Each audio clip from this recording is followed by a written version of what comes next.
Welcome to the Little Lion Cuts podcast. Y'all be good. Today, Heather and I sit down with a friend, a colleague, someone who has known Heather for a very long time, our very own Miss Julia Nichols. And whether you are in the service industry or you've dealt with customer service in any way, shape, or form, or if you're just a client of ours, this episode really resonates so much with all of what we are at Little Lion Cuts. So buckle up, jump in. You're about to hear some behind the scenes goodies only here on Y'all Be Good. Let's go.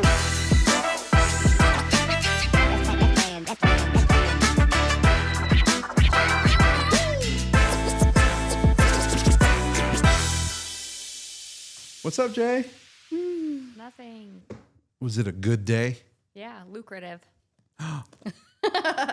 Anyway, Jay, so we were playing around with doing something like kind of getting to know the staff and people who work here. And I was like, well, Julia and Heather go way back. So we'll just start there.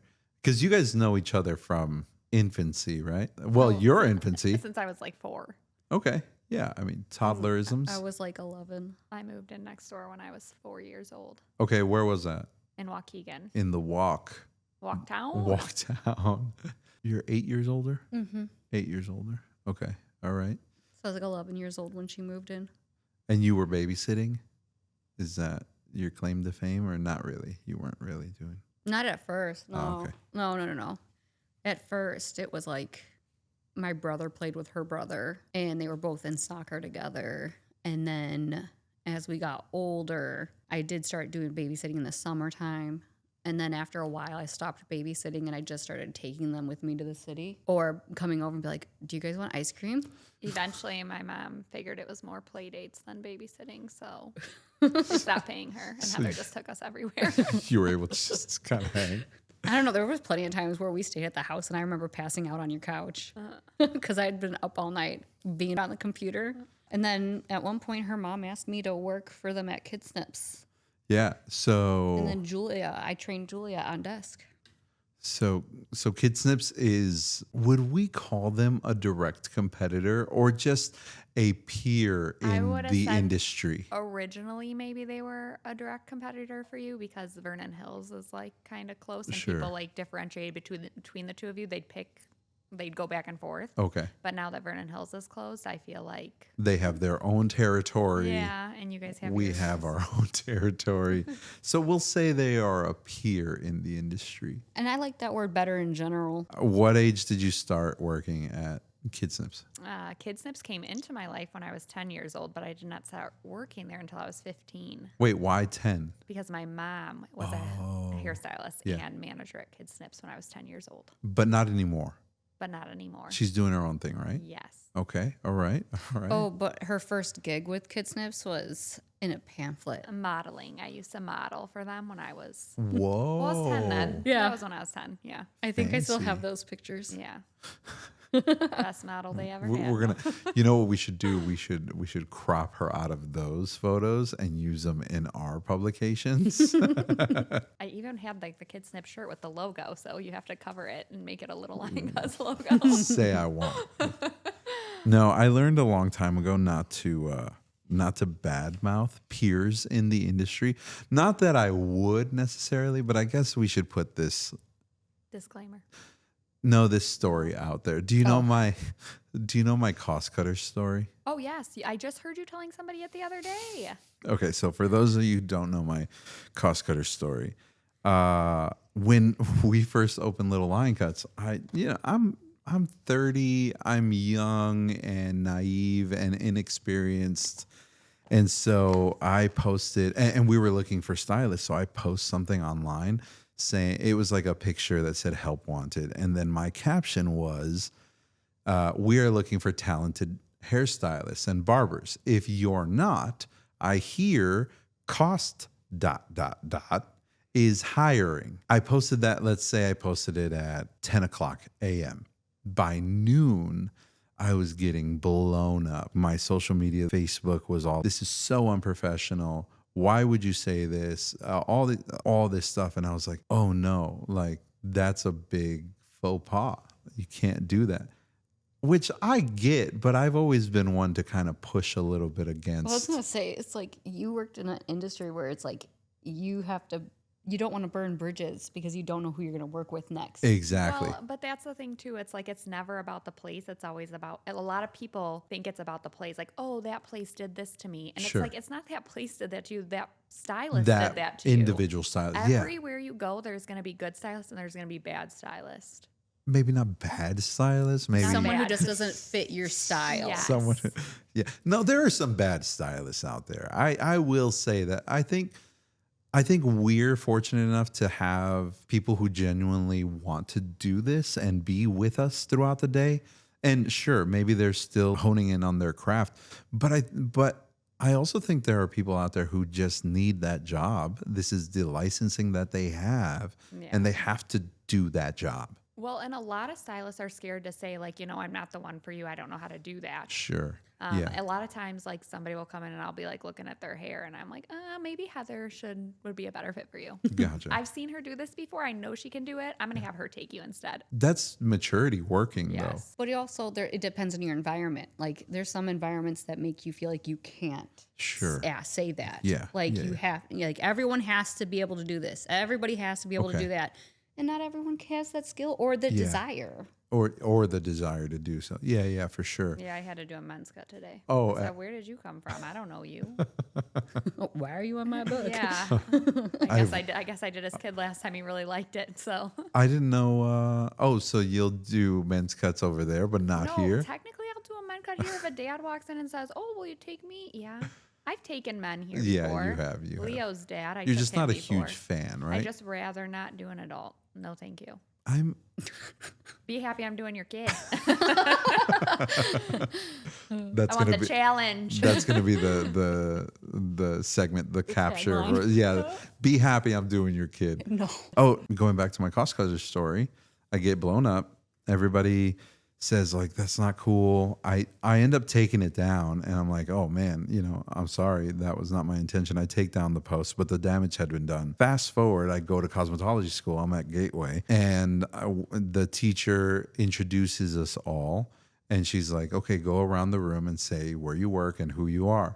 And so I go around, and my turn comes around, and I say, hey, I'm Ralph. I own Little Lion Cuts in town. And one of the girls in the back, lady in the back, she's like, oh, you're Ralph. And I'm like, yeah, what does that mean? Because by this time it's 3 years later, and I've forgotten all about it, but they have not. And so she's like, yeah, I'm a manager at Cost Cutters, and we know exactly who you are and where you are. And I'm like, that's threatening. That sounds very dangerous. And so then I remember because of the post, and I'm like, guys, I don't know how else to say I'm sorry. I apologize. I was young. It was like 2 years before that or whatever. And I was like, I greatly apologize. That was wrong of me. I don't think I would do that now. I heard it from somebody else. I was trying to fit in with the cool kids. Yeah, I'm with the cool sorry. kids. And I was new to this. and I apologized. But the damage had already been done. So kids, watch your Facebook posts. I sure hope that if you've ever jacked up a kid's hair and they went over to Cost Cutters and they were like, yeah, we saw Ralph at Little Lion Cuts, but he messed it up right here. And the Cost Cutter ladies are like, oh, yeah. That's okay. I hope they did. I hope they did fix it. I don't feel that way. They might have messed it up more in your head. No. I don't ever feel that way. I don't ever want to be talked about like that. So Yeah. I try not to. Like there's one time where a client did sucker me into it, and I was like, afterwards, to like bad mouthing something? well, it's like, oh, I can't believe they did this. I can't believe they did this. And I'm like, well, and then Sure. I kind of fed into it a little bit, but I was trying not to. And then the end, something else was revealed about it where it was like, they told you in the beginning that they weren't very good at this haircut. Yeah. And then yeah. you still went along with it. Oh, okay. So that's not on that person, that's on you. You pushed them to do it and they Sure. just didn't feel comfortable doing it. I mean, that's a good point, right? We work in the service industry and we are here to serve and service But I think it is appropriate for us to advocate for ourselves, right? I don't know this industry. You guys know this industry. Well, I know from my experience is that there is a shift in the industry of before you're doing everything you can to please this person, Sure. especially if you work in a salon like the ones that we've been working in where it's a bunch of people and you've got someone to, work under where you have to do this, you have to make them happy, you have to make them happy, you have to do this. But I'm not always the right person to make them happy. Sure. And I also shouldn't have to go to work and be so anxious about this one person coming in. Yeah. So I should be able to say, nope. Yeah. There's someone else better suited for you. Somebody who wants to do this, somebody who loves to do this specific cut or style, whatever. Like, I don't want somebody doing my hair that doesn't want to do it. Mm-hmm. Sure. I'd rather you say, like, yeah, no, I don't want to, than pretend like you love to do this. Sure. Which we've got really good at pretending like I know what I'm doing.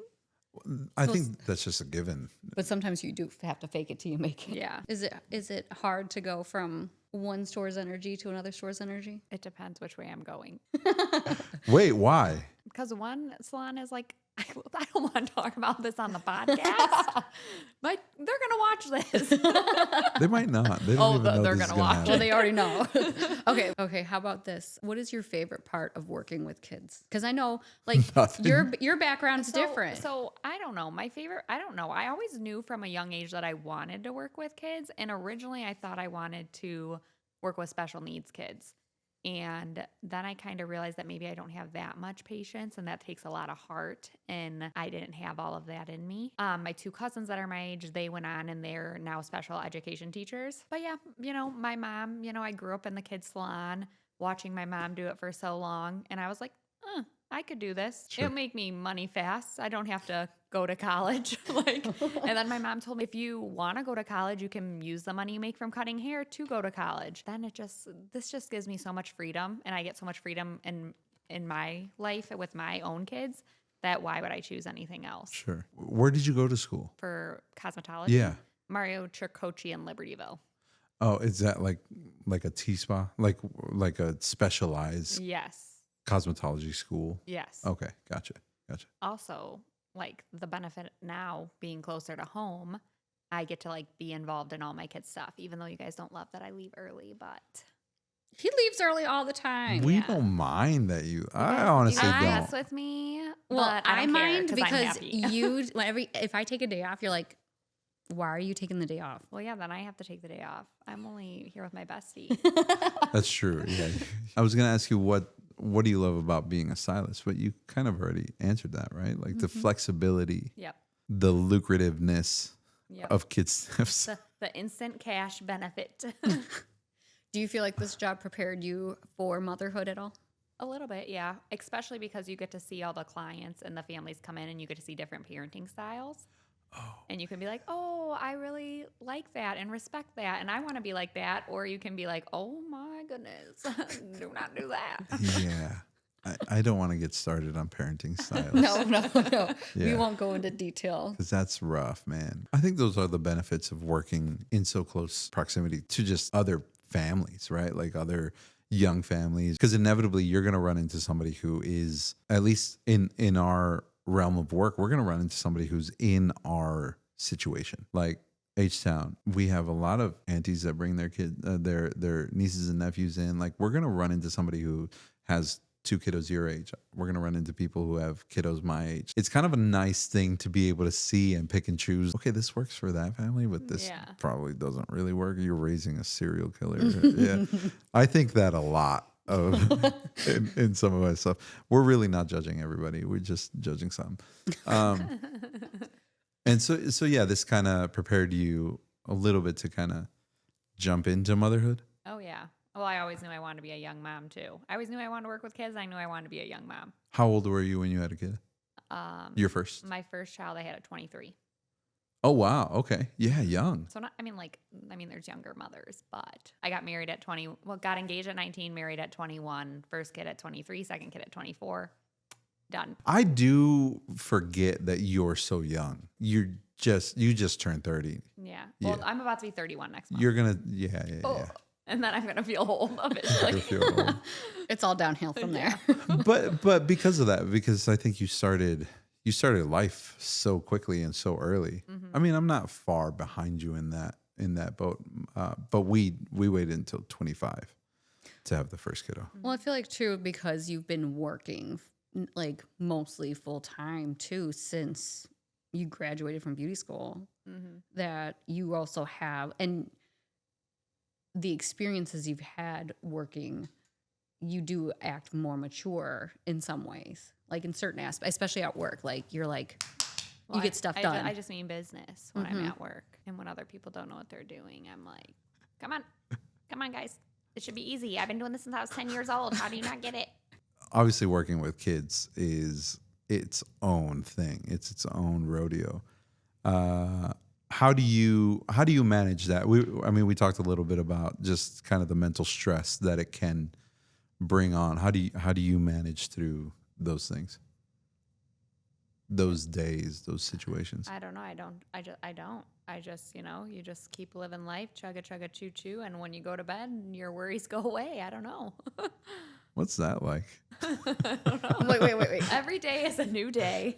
When you're working with the kids and they're scared, do you feel like that's really challenging for you? Or do you feel like that's something that is just easy to overcome? Or I mean, it just depends. it depends. Yeah, that's true. It's hard to say.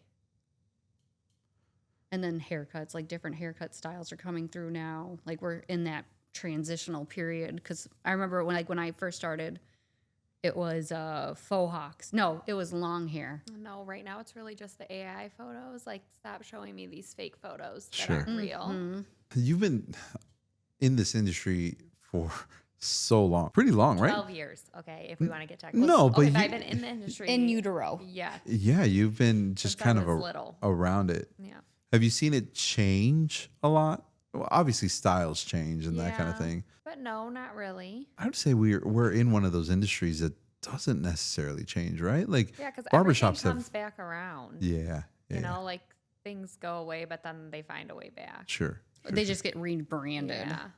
I do feel like our attitudes, like we said earlier, have changed with like work. Like I remember when I first started working in the salon with your mom. Well, that just has to come with like who you're working with, though. Yeah. You know, like different people expect different things out of you. Like Ralph, you don't expect anything out of us except for us to show up. If you guys could just come to work, I don't care how you get it done, just get it done. That's my past traumas with people just not showing up. Yeah. And so just come to work. We'll figure the rest out. Yeah. I'll feed you. Well, and that's the thing. Sometimes I just feel like, I don't know, burnt out. And then you have like people that just like don't get it. Keep pushing. Keep Sure. pushing. Mm-hmm. How do you keep from giving into burnout? That's so like right now I'm like kind of getting burnt out, and I have to tell myself like you cannot make everyone happy. And that's what's hard, because I also don't want to lose these clients. So, but then I add on and add on and add on. Sure. I don't know. And it is hard to say, like you're in an industry where you're essentially people pleasing. So it is hard to say no, but because I have the same problem. That's why I left my previous place and came to here's, because I know that I will set boundaries and I will walk over them. And that's the thing, is it's not about where you're working. It's you're setting your own boundaries, and that's for your safety and for your burnout. And you're going to push past it because you feel guilty about saying no, or, oh, I really like this person and I don't want them to go to someone else. Yep, I already crossed over my boundary today. Like I went in today saying like I am done taking late clients, blah, blah, blah. And then as a family of 3 was leaving today, they're like, oh, we're just going to need one in like 3 weeks and before we go on vacation. And I was like, oh, well, I'm already booked into July. Just call and put yourself on the wait list. When I see your name on the wait list, I'll book you at the end of my day. Sure. And I'm Sure, like, sure. why am I saying that? Like, part of me really wants to. They're nice clients. They tip me well. Like, if you're going to show me that kind of gratitude, then yes, I'll stay for you. But it's hard to differentiate. Mm-hmm. I heard someone say that, I forget, maybe it was like a video or something, and talking about kind of the same thing. You can't fabricate time. Like that has really resonated with me, especially over the last few like months, right? Like I feel like we're getting, well, at least Little Line Cuts every year seems to be getting busier, which is a great problem to have, but it's still it's still an ever growing issue, right? Like we still want to be able to serve everyone. We still want to be able to get clients in. And one of my biggest things is not being able to say no. And so we want to kind of cross those a lot. I learned too, not to give people your phone number. I didn't know that when we first like opened, right? Well, that's the thing too, is like I started my Instagram account for my And so my clients. people DM. But now people DM, which like it can be good, but at the same time it can also be so bad. Well, the hard part is like, I know I've told a few clients, like, if you have a hard time getting in, call and I can see what we can do. Sure. And I'm under the assumption, like, they know that it's like, oh, I'm booking within that week or 2 weeks, and it's not the day before a holiday. Sure. Or on a Saturday. And I've had plenty of people call in like right before a holiday when everyone else is trying to get in, and I've already given out any of the flexibility that I have. And then I feel a little bad because I feel like, oh, I just disappointed that person because they heard me say I could get them in if they call. Mm-hmm. And what I'm really doing is A, putting pressure on the receptionist, but B, I'm putting pressure on myself, and I'm also not explaining myself the best to the client. And it's like when they message us online, they're like, oh, I have an in with her. I have an in with her. And you're like, you do, but... And they don't realize how many people we're giving those ins to. Mm-hmm. Sure. Because with me at Kid Snips right now, I'm only there 1 day a week. So you got to think, all my favorite clients, I say that to. Sure. And I have a lot of favorite clients. Like, they're all keeping me there, you know? Like, Yeah.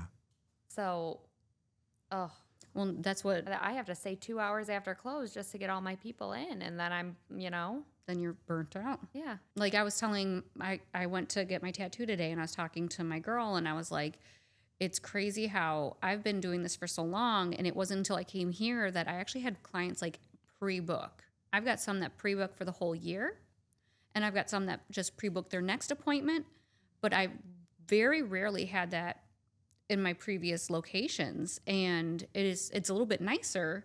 And I'm like, I'm almost tempted to close my books and make it just so people can pre-book, because part of me likes having those days where it's just the people you know, so you know how the day's going to go. And then part of me would like to just have just a predictable day. Well, it's nice having full control. Yeah. But then it's hard too, because like I don't want to risk meeting another client that Well, and you get a needs lot my of help. referrals. Yeah. You're Yeah. the talk around the town. I think a lot of times when we cross those boundaries or push the line a little bit, it's unfortunate because I don't think clients want to feel like they're taking advantage, but when it happens like time and time again, it's hard for us as stylists not to feel like, okay, now we feel like we're just kind of getting used, right? Like, Well, especially if you've got one client who keeps doing it. I have one Yeah. client that she knows if she messages me, I'll put her in my lunch spot. And I just want her to, I need to stop because it's like, in your lunch spot? yeah. Oh, geez. I'm like, oh, you can come at 1:15. And she takes it every time. Oh, and I'm no. like, do you not understand? This is my lunch. Have you said it's your lunch? No. Yeah, well, but you're also just giving her a time. Like, no, she know. Like I've said in the past, like, Oh, I- like, I can oh, take you know what? I'll it- take you during my lunch. yeah. Mm-hmm. Technically, let me just say this. If you're tipping me adequate enough, I am okay taking you whenever. I will starve. But be generous, okay? Money talks. You can cut this out if you need to, but I think the people need to know. But also, we're conditioned in that way. Like, I remember one of my printouts from beauty school was talking about how you should be X amount of hours early or X amount of minutes early. You should stay late. If you put in the extra time, you'll be rewarded. If you go above and beyond, you'll be rewarded. And seeing that actually happen and stuff, like, your mom would stay until, like, they closed at 8, and she would stay until like 8:30, 8:45. We wouldn't get out of there till 9 o'clock. I think maybe those are some of the cons of the relationships with clients, but there's also big pros to relationships with clients, right? Oh, 100%. Like when they bring us boxes of ranch dressing. Or, Shout out. Or a Kringle here and there. Or a Kringle here and there. or you learn something from them. Like we just did that interview with Jody and Alan, and I learned some stuff about the school district. Or not that we're using them, but like the police officers come in and it's like, I have a question for you. How does this work? Will I be arrested? Well, How can I get this ticket revoked? how illegal is this? But not even like that kind of stuff. But also the rewarding part of working with families altogether, right? I'm sure. Can you remember any instances in your career, which I'm sure there are plenty, where there was just a moment that really like sparked a rewarding feeling for you? I mean, like, I've seen you affect parents and kids in positive ways. It's just like the way you talk to them, the way like you look them in the eye and you tell them that they can do this and that, you know, that's going to be done quick and you know they can do it.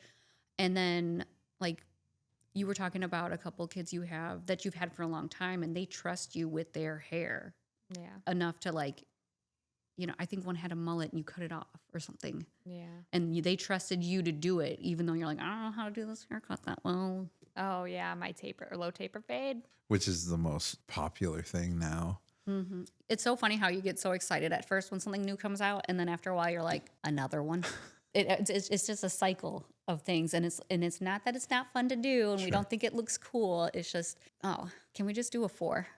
Just make it. Let's bring back a classic cut. Just the classics. I've seen you working now for the better part of like 2 years. And I will say, I mean, Heather made that joke the other day, like fastest hands in the West. You're very quick, but you're also not She's efficient. negligent. She's efficient. Yeah. She gets the job done and it looks good. Yeah, you do it well. You're definitely about the business. Unfortunately, I feel like sometimes the client might feel badly, maybe like not rushed or something. Might feel rushed. Sometimes they make comments like that, like, "Wow, that was the fastest haircut, whatever." And I'm like, "What does that mean? Sure.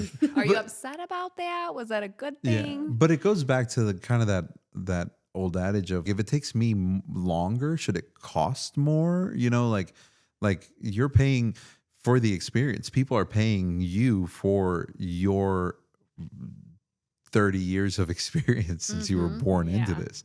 And so, I mean, that's kind of what comes with time. I feel like I'm getting faster, you know, and I remember my very first haircut out of school because I didn't grow up in this. It was an hour and 15 minutes, and it was on my son, Toby. And he was a trooper. He sat there the entire time. I could never take that long on a haircut. Oh, my first haircut on the floor post beauty school that I can remember, it was so sad.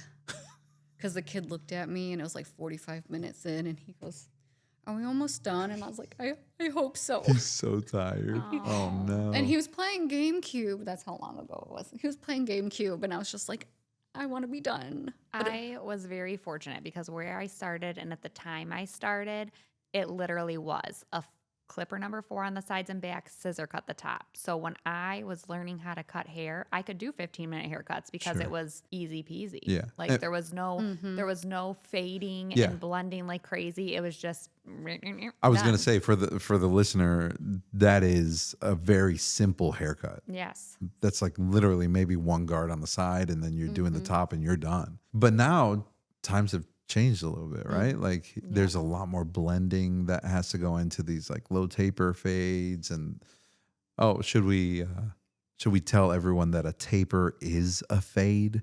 Yeah. I don't know because I use it in different ways, but it's kind of the same. But like, if you want one clipper on the sides and back, it's not a fade. Don't say fade because then when I fade out your child and you're like, "That's so short," I'm like, "You said fade." Yeah. But I say taper. Like I if I'm going to do a 4 on the sides and back, I'm going to taper it down. Taper it down. Grows in nice. Yeah. But it's kind of fading it out. But to me, when I hear fade, it's just nothing. And then a bald fade is you're taking that shaver and shaving Yeah, you off made me mad the other day. I told Ralph, I came over and I said, did you hear her? It's not really a bald fade. I'm doing a 0 on the sides. It's a bald fade. Leave me alone. Listen, I was so uncomfortable with you telling me that I was mad at you the other because morning. I was like, I'm not in this at all. Like, I was so He's like, like, I don't know if I've ever heard Julia be mad at Heather. no, not even that. It was just like H-Town's my dog, and we're cool, but I don't know. I'm not in Well, this. that's the best part. I feel like even if like I annoy her Sure. or she annoys me, Yeah. like at the end of the day, we both respect each other. Yeah, of course. Yeah, And I like, might not tell her in the moment that she's pissing me off, but yeah. But But we'll say eventually I'm later, like, yeah. oh my God, the other day when you did this, I was so irritated. I don't know. I respect Julia enough to be like, and anything that I've ever said about Julia, she's heard either first or she's heard in a minute. And I never try to say anything that would be super derogatory anyway. Yeah. And that's yeah. my favorite part about working with her and working with most of the people that I've really enjoyed working with is that you're not walking on eggshells with them. Sure. And you're able to have that open communication. Like, I don't take anything that Julia says personally. And we're not out to get each other. That's too. Sure. That's what's hard working with a lot of females. They all think you're out to get them. I don't know. I don't have we experienced that here? No, but it's like some weird welcoming environment that we create. And we're young and fun and wanna, I don't know, we We just have fun with each other. Yeah. And staff have, or not staff, clients have even said that. Like, Yeah. where they're just like, because I was like, Sometimes I feel like they don't want to leave because they're having too much fun with us. I mean, that's the whole reason we started this podcast is because we're always just bantering and there's always so much just kind of liveliness happening within here. I wanted everyone to kind of experience that, right? Like I want people to know that we kind of genuinely enjoy being around each other. And that's I think that was kind of leading into my next question is salon culture. I think that's so maybe not necessarily everywhere.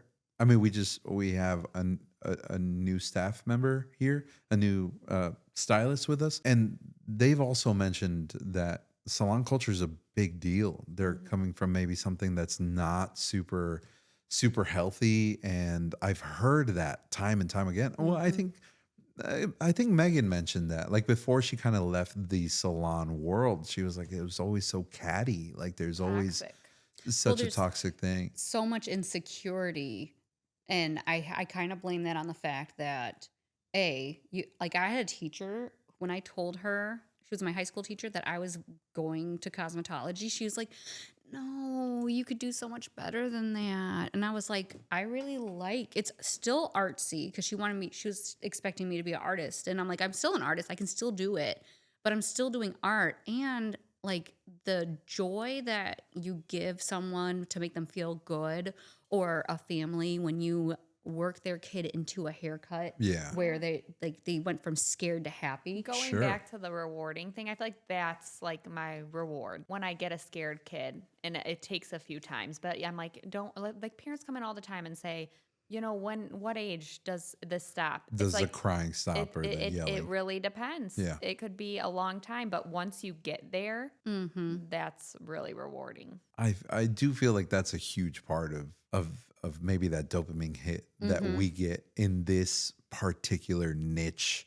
industry market, is that we do get to see like kids blossom from being absolutely terrified to can't wait to come in. We get so many families who drive maybe down this strip, and the kid knows where he's at, and he says, is it haircut day? Like they're excited to come see us. And that's huge. That's a really rewarding part. Yeah, for sure. Salon culture. How do you think you have, for better or worse, impacted salon culture? I got told like 2 weeks ago that I'm always in a good mood, and I'm so like, you're so fun and you're always in a good mood, the girl said to me. This was one of my colleagues at my other job. And I was like, oh, you don't know me that well. I was like really confused. I'm like, so I don't know. I think what you bring to the table is confidence, Because even though you freak out before something, like if you're nervous that you're not going to be able to do what they need or what they're asking you, you still plow in there. You're like, well, I don't have a choice now. I'm going to do it. And you tackle everything. And you are also very encouraging, like with our younger ones. Like I know that some of our other stylists wouldn't be here if you weren't here. I'm very willing to help. Yeah. And they like that. Like, and you don't make them feel bad about. Yeah. I rather them ask for help than send something out the door and like give us a bad name, like, Sure. Because that's the thing. People will say little line cuts messed me up. Yeah. And I want us all to be good stylists and at the top of our game. So they're not saying that. Mm-hmm. I don't want them to talk bad about my friends. And that's what I bring to the salon culture. I don't talk bad about my friends. Yeah. Not like Ralph. Because I'm mature. I'm not in high school anymore. Who will badmouth. Yeah. A whole company. Whole company. I didn't mean it, guys. I'm sorry. It was just the first name that came to mind. We're gonna wrap it up. What do you want people to know about you in this world? Like, what can people expect seeing you at? Well, I'll say little line cuts. A good haircut. A good haircut, and then I'm friendly, and you actually want to do their kids' hair. Yeah, for the most part, I want to do your kids' hair. For the most part, unless they're very tangled, then go see somebody else. I would like to ask, what do you want parents to know when they're coming in, like for the first time, or like if their kid is scared? Like, what's the most important thing you think they should know? Oh, I think that they should bring an extra set of clothes. They should bring the favorite snacks, an iPad if they have it, anything that will help them and make them feel more comfortable. But what's a pet peeve of yours in it, like when going into a cut? One of my biggest pet peeves going into a cut is when the hair is not brushed and I have to spend 45 minutes detangling it, because would you go to the dentist without brushing your teeth? Ooh. Okay. So why are you coming to the salon without brushing your child's hair? Interesting. It shouldn't take, it's like, okay, if it's regular school day tangles, that's fine. But don't come in with mats. Like a really... Well, without warning us. Like, we can do a detangling treatment for you, but don't show up. Like, we book every 15 minutes. If you sit in my chair and you have this big tangle in your hair, I'm sorry, I can't cut your hair today. You have to come back at a different time. Yeah. Unless you want a very uneven haircut. Mm-hmm. Sure. Yeah. Because you short hair.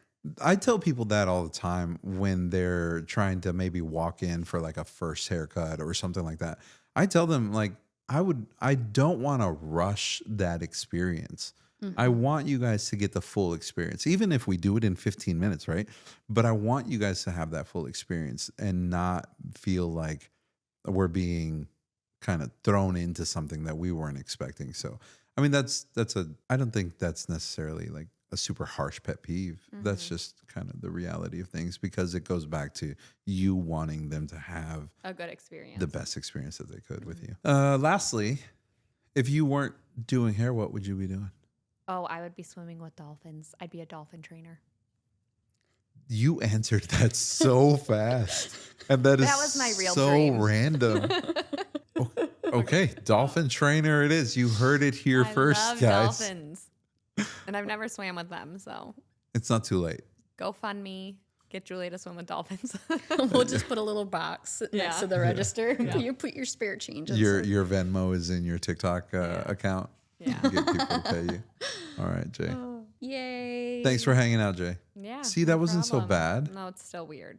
Now can we go to dinner so I can say what I really want? What you really want to say. Let's go.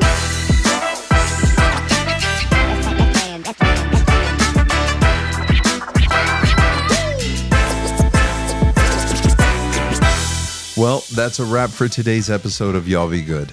And as always, a reminder that we are a project of Little Lion Cuts. We hope you've enjoyed these stories just as much as we have enjoyed sharing them. Every family has a story, and we're just grateful that we get to hear yours too. If you've enjoyed today's episode and you think someone else might need to hear it, don't forget to share this podcast with them. And hey, while you're at it, be sure to subscribe and leave us a review. That really does go a long way. You definitely don't want to miss out on any of the real, raw, and inspiring conversations we've got lined up. And we'd love to hear your stories too. So go ahead and find us on Instagram at Y'all Be Good Pod, or drop us a message with your thoughts. And until next time, y'all be good.